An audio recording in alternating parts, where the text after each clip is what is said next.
This episode is sponsored by Fallout 76. Alvin and I both love the Fallout universe, as you can tell by all of our episodes around the show and games. We've both been playing Fallout for a while, and one of the things I love about Fallout 76 is the incredibly welcoming community, where it's very common for veterans to shower new players with gear, ammo, and healing items to help them get started in the game. Celebrate Fallout Day by playing the game for free on PC, Xbox, and PlayStation today through October 29th.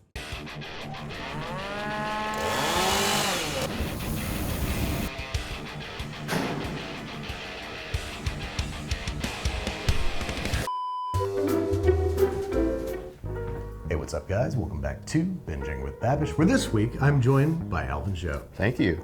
We have been given a challenge by Bethesda. They want us to make a Fallout 76 feast. That's so cool. They've given us some wild dishes to make, including but not limited to a Appalachian stew, Okay. a Salisbury steak, deviled eggs, and most confoundingly, something called dirty water. Very on brand for that universe. Everything's kind of dirty. Everything's dirty, everything's a little 50s. Yeah. So, which of these do you want to hit? I mean, I have had a fascination with recipes that have history behind them. I think learning why Salisbury steak is the way it is and going back to the history of making deviled eggs. Also, to be selfish, I like steak and eggs, so I would love to tackle those. And you've talked about dirty water on more than one occasion, so I feel like you'd be the best person for that. It's just because of a movie called The Nutty Professor 2: Meet the Clumps. And a particularly offensive scene that I won't care to repeat here because I don't want to be fired from my own company. I love that you referred to that as steak and eggs. I've never heard of Salisbury steak and deviled eggs as steak and eggs. That's awesome. Well, all right, that means that I'll take on the dirty water and the Appalachian stew. I have some ideas. There's something really weird that I've heard about called burgoo. I mean, there is a video game accurate recipe for the stew. Well, here's the problem. This particular video game recipe has 4 ingredients. Oh, wow, more than usual. One of which is water. Dirty water. Oh, yes. I don't really have high hopes for it, so that's why I'm going to try to make an actual Appalachian stew. Okay. And that's going to take a little bit of research. It's going to take some wild meats, literally wild meats, because a lot of game is, hunted. That makes a lot of sense. That makes a lot of sense. It makes perfect sense. All right, let's get to it then. We'll be right back. Right now. We're currently back. We never left. All right, so Appalachili calls for 4 simple ingredients: ugly tomatoes, garden beans, beef of any quality, and of course, dirty water, which I attempted to harvest by putting a bowl outside during a rainstorm here in New York City. And while this would be the most accurate, I'm not going to do it. Pretty sure that's how you end up on an episode of House MD. So New York City tap water will have to suffice, even though it's ranked as some of the cleanest and tastiest tap water in the nation. Anyway, I'm just doing a sort of cursory chop on the beans, breaking down my ugly tomatoes. These are the ugliest ones I could find. And with that, we're ready to head over to the stovetop, where in a large Dutch oven, we're going to unceremoniously combine our ingredients. 3 large tomatoes chopped, 1 pound of green beans, 2 pounds of the most questionable quality meat I could find, and enough dirty water to just sort of cover the meat and vegetables. Cover this guy up and braise for an amount of time. I went for about 2.5 hours, enough time to significantly reduce the cooking liquid and get the beef spoon tender. Time to have ourselves a little taste, and I was shocked to find that it was actually a little salty. Like, not overwhelmingly so, but where did that salt come from? I certainly didn't put it in there. I was also surprised to find that even though it was extremely boring, it wasn't terrible, but surely we can do a whole lot better. The definitive Appalachian stew seems to be burgoo, a multi-meat stew that seems to make the best of what's on hand. I'm going with pheasant, beef, venison, and rabbit. First up, some light butchery. We don't need to debone the rabbit, but we need to get it down to serving size pieces. So I'm keeping the legs whole and chopping the rest into 2-inch segments. Now this mountain of meat all needs to be browned. This is mostly for flavor, but also for color. But with the amount of meat we gotta do it with, I'm only gonna sear one side of everything. A little bit of oil in the pan, keep things nice and hot, and if you have to pull and tug at the meat like this, it's not ready yet. It should lift off the bottom of the pan with little to no resistance once it has a nice crust. So set those rabbit pieces aside and keep that pan hot, because next up is the pheasant. These guys we're simply gonna whack in half, using your biggest, heaviest meat cleaver, hopefully in one fell swoop. But if you can't get there in one whack, don't worry, happens to lots of guys. Once those hens are handily halved, we're gonna drop them into the pot skin side down. Once again, only browning on this side. We just wanna get some nice brown color on the skin and some nice brown fond on the bottom of the pot. followed by the beef, and then the venison, which I'm going to crumble into bite-sized pieces to maximize surface area and by extension browning. Next up, some simple vegetable prep. I'm going to peel 2 gargantuan carrots and slice them on the bias into some classy medallions. Back over on the stovetop, I'm going to add a splash of fat to the killer fawn we have in the bottom of the pot, add 1 small chopped green onion, 1 small chopped green bell pepper, our carrots, and a little splash of beef stock, just enough to deglaze and scrape up all that beautiful fond off the bottom of the pot. With the heat cranking, we're going to add all of our delicious meats back to the pot and cover it the rest of the way with beef and chicken stock. Once again, just enough to mostly cover everything. I'm also going to add a 14-ounce can of chopped tomatoes, give everybody a cursory stir. I'm going to add a little more chicken stock. I want to make sure that everybody's mostly submerged, and 2 or 3 bay leaves. Bring to a simmer, partially cover, and braise for 2 hours. Perfect opportunity for story time. The knife that I keep on my back wall is actually a knife that my dad had made for my mom by a local knife maker when they were living in Appalachia back in the 70s. I grew up with this thing in our family knife drawer, not knowing its history, and my dad was kind enough to tell me the story and give me the knife for my birthday a couple years ago. So that's my funny little connection to Appalachia and why I keep the knife mounted on the back wall. And while our burgoo is still stewing, I wanted to try to tackle a cocktail that captures the spirit of dirty water. In other words, one that looks like dirty water. I'm starting with 2 ounces of gin poured over ice in a cocktail shaker, half an ounce of grenadine, and the juice of half an orange, preferably the ugliest orange you can find. Last but not least, to complete the objectionable color, a little splash of bright green absinthe. These ingredients normally make a cocktail called the monkey gland, but when shaken together produce a brilliantly brown, particularly dirty looking cocktail.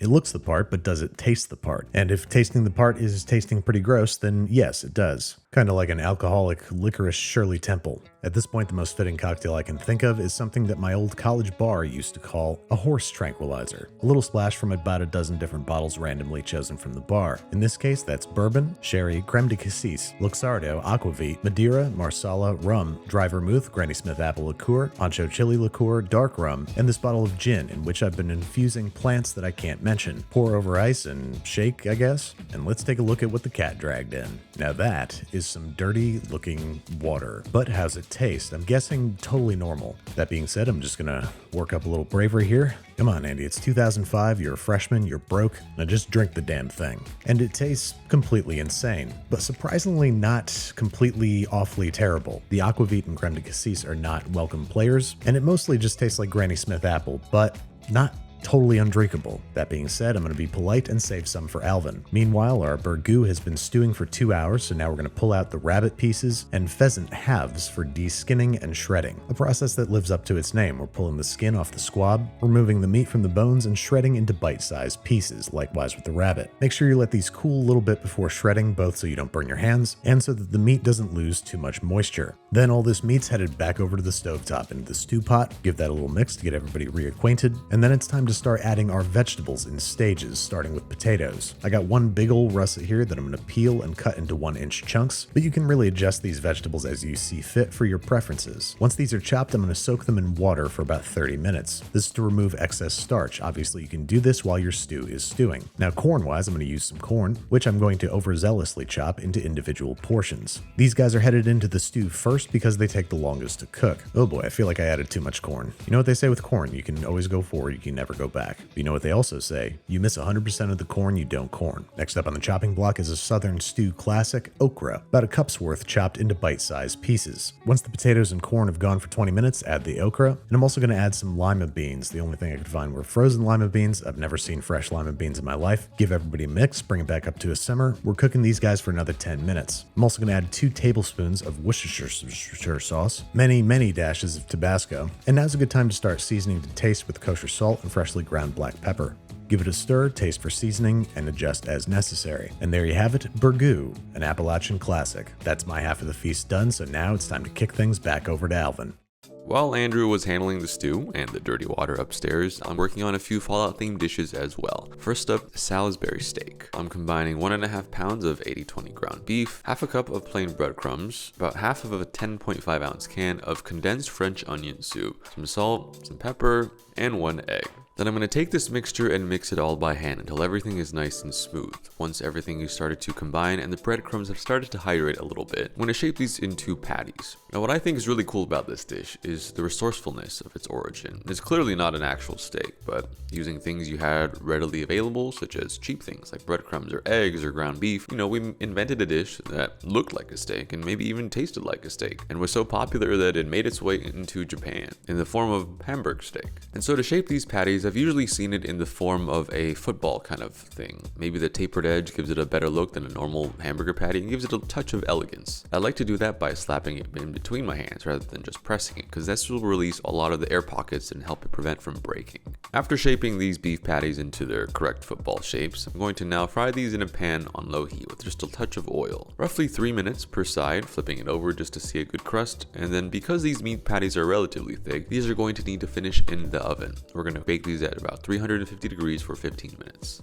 After transferring these nice patties onto a tray so that they can cool and rest properly, we do have to use up this wonderful fond left in this pan. So after mixing up those little bits of protein and making sure that comes to a nice sizzle, we're going to make a gravy for our Salisbury steak. 1 tablespoon of flour goes in, along with the rest of our French onion soup. Next, we're going to add in about a tablespoon of Worcestershire sauce, then go in with 2 tablespoons of ketchup, 2 cups of water, and something called rich brown stock. Now this packaging is pretty reminiscent of something you'd find in the Fallout world. Old school looking, comes in a package ready to eat, and probably made of things that are not beef related. But we're going to add that in because it does look quite delicious. Stir that into our gravy until it has started to simmer and let that thicken a bit. After tasting it, I realized that it does need a little bit more seasoning. I'm going to add in about 3 tablespoons of brown sugar and another tablespoon of Worcestershire sauce, kind of to bring up that acidity and sweetness to go well with the meat. Once the gravy has thickened to a consistency that I'm pretty happy with, I'm going to transfer that into a bowl to immersion blend this just so that it is perfectly smooth. I want to make sure all those protein bits and those onion bits from the onion soup are nice and blended into the gravy. Okay, our Salisbury steak is done. While we have time to let that cool down, I'm going to go ahead and make some yum yum deviled eggs. Now, according to the game, these are some popular non-perishable foodstuff before the war that were dried, sealed, and prepared to be edible for centuries. Not really sure how that works, considering that eggs do spoil and smell quite bad after a while. Yum Yum deviled eggs are often found in kitchens and in abandoned houses. They restore a little bit of HP, but not surprisingly, give you a small amount of radiation. Yeah, maybe because they were left in the box for a few centuries. That's not good. Anyways, the process of making deviled eggs is rather simple. We're going to boil 12 eggs to a hard boil, at least 10 minutes or so, but not too hard to the point where the yolks turn green. Then I'm going to transfer the eggs into an ice bath to cool down relatively quickly. Next, I'm going to crack the eggs and peel them off, making sure that no shell remains because we do not want any crunchy bits in our deviled eggs. Then I'm going to try to bisect each one down the middle, trying to find where the yolk is centered so that we get a nice little scoop for our yolk later. After removing the yolks, kind of like taking the pit out of an avocado, I'm going to mash them together and combine that with half a cup of mayonnaise, 1 teaspoon of white vinegar, a tablespoon of yellow mustard, and mix that together. Immersion blending that until very smooth, and noticing that this does need a little bit more mayo just for piping consistency. I'm going to transfer this delicious yolk mixture into a piping bag with a star tip. I'm going to pipe a nice little shape back into the eggs. The first one's kind of a trial run. It doesn't look that great, so here you go, Tony. Here's a little snack. Thank you for recording this entire time. After figuring out what my favorite pattern is, I like to go with a shell kind of look with a little bit of a twist that it provides a little bit of visual interest when you look at the deviled egg. And what's interesting is because you would think that this makes exactly the amount you need to go back in the eggs and you shouldn't have any left over, but because we added some mayo, some mustard, and a little bit of liquid, it's nice to have maybe like a piece of bread or some other food you can pipe the rest of the yolk mixture on, or just pipe it straight into your mouth because that's everybody's favorite part. Alright, just to finish, a little bit of paprika and a little bit of a line right across the top of these deviled eggs. Maybe it's paprika, maybe it's just red dust from the desert. Who knows? Anyway, it's only there for color because you don't really taste it. And just to finish getting our Fallout feast ready, I'm going to finally blanch a half cob of corn and a handful of peas just to go along with our Salisbury steak and to match the visual look from the box. Quickly in some hot water, probably about a minute or so because the corn was already pre-cooked, and we are ready to go upstairs and enjoy the fruits of our labor. Okay, dude, this looks like Fallout food. Yeah, it seems a lot better than what you'd get in the game, considering we do like to make food look good, but... It seems like it was mostly radioactive, dirty...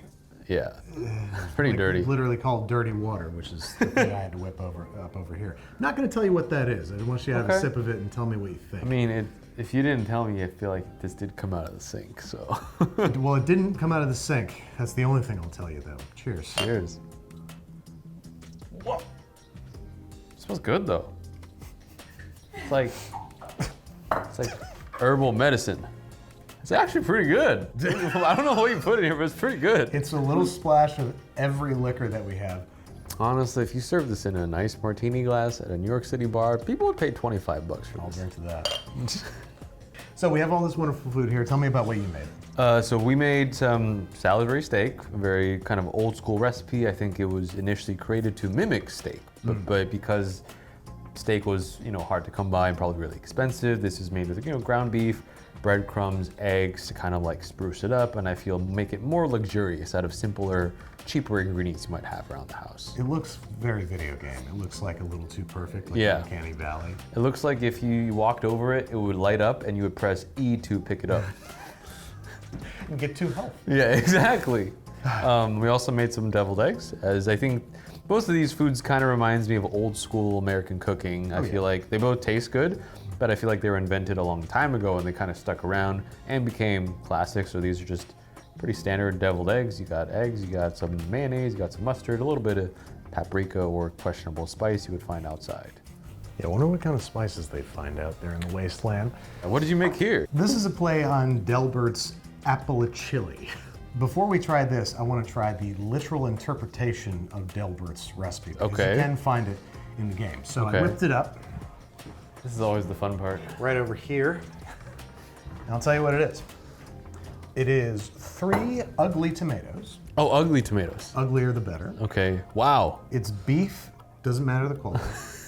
Garden beans, Oh, and water. Dirty water. Not this dirty water, just plain old New York City tap water, which is close enough. that is something. Sounds like a video game recipe to me. Yeah. No seasoning. No salt. No salt. specifically. However, I think you'll be surprised to find that it's salty somehow. I don't know where it came from. That's what the dirty water is for. I'm going to be totally honest and say that I don't really mind it because it's like tomato sauce basically that's been flavored with meat. I'm going to try the broth first. It's hot. It tastes oddly meaty and flavorful. That's pretty And good. Salty. Where is the salt coming from? Tomatoes? How? Is there salt in tomatoes? No. Then why'd you guess tomatoes? There's MSG in there. Oh. Well, there was a whole assload of tomatoes in there. Maybe the ugly ones are saltier because they're ugly. That's how it. That's how people work. That's why I'm salty. Yeah. In the Fallout world, that would be a luxury to have. This would be top 10 food Yeah, I've ever 100%, eaten yeah. in the wasteland. Let's see how it stacks up against Bergoo. which- How do you spell that? Burgoo. And it is basically a celebration of game. Every meat you could possibly get, whatever produce you have on hand, it makes the most of what you have on hand, which is, that's Pretty on theme. exactly. So it has venison, beef, squab, and rabbit. Oh my God. And some potatoes, some okra, carrots, and corn. It's actually pretty good. Why was it so much worse when I tasted it on the stove top? I don't mind that. That's actually quite good. There's something like nice about gamey flavors that end up in soup with vegetables because it's not super in your face, but it's still flavorful. Yeah, I can tell that this is game, but it's not showing off. No. It's not being like, look at me. I'm gonna have one of your Please, go for it. deviled eggs here. Any tricks up your sleeve here, or are these just like straight up deviled eggs? Straight up, old recipe, no fancy stuff. Don't need it. Probably find everything in your fridge. It's a perfect party food. Which I was thinking about this. They're like, you know what? An egg is not good enough. Egg yolk, not cool enough. Not like it has a lot of nutrients or anything. Let's put mayonnaise, more egg in the egg to make it egg. So we eat egg. Like they're like, that's how we do things around here. Don't get me started on fried chicken. I mean, Oh, that's yeah. just breading a mother and its child. We're sick people. And now I'm dying to try Yeah, this. please. I love Salisbury steak. I'm getting in there. Tastes just like the TV dinner, but like better. Just like obviously homemade. But I used to have this exact thing in a tray with some really sad looking potatoes. It's been a long time since you and I have done an episode together. And it was really fun because I got to see how professional and precise you are with your cooking. I got to see how great your mixology is. Batshit insane my willingness But is still- to put things in a glass. Pleasantly good. I know how to make it better. It's pretty good. Oh, there we go. What I have over here is what I call the dirty water improver. Oh, interesting. Now this That's me at the soda is gonna fountain. be bad. You thought it was bad before. Well, yep, no, that didn't help. To quote Eddie Murphy from The Nutty Professor 2, dirty water. Thanks again to Fallout 76 for partnering with us on this episode. We were so excited to celebrate Fallout Day this year with some special episodes. We hope that this episode inspires you to start playing Fallout 76 or to pick it up again. It's a great game, and there's no better time to journey into the wasteland on PC, Xbox, and PlayStation. And to celebrate Fallout Day, you can play the game for free on PC, Xbox, and PlayStation today through October 29th.